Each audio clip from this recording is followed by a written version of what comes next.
dikwels hoor jy daardie woorde?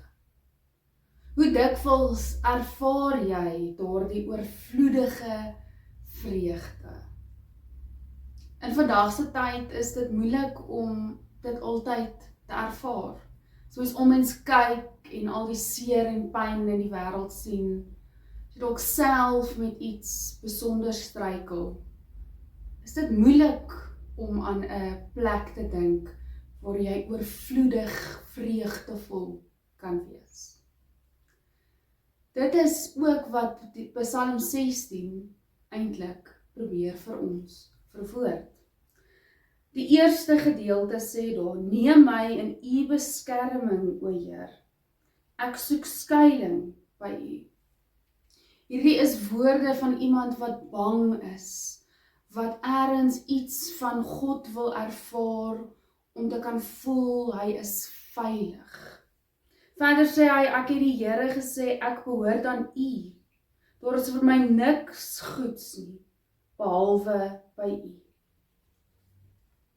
En in iets van hierdie verwoord dit, hoe ons lewens kan inrig.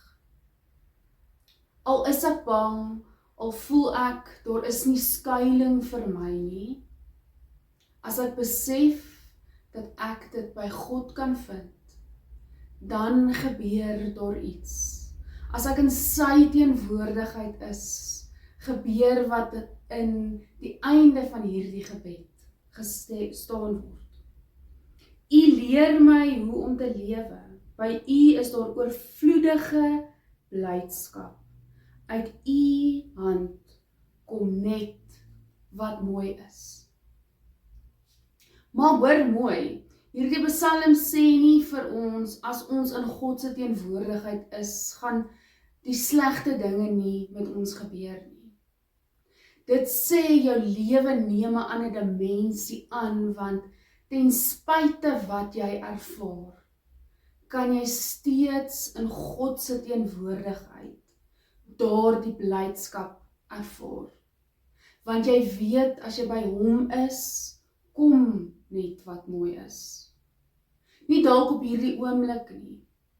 Nie dalk in die manier hoe jy gedink het dit gaan wees nie. Maar God gee altyd vir jou wat genoeg is.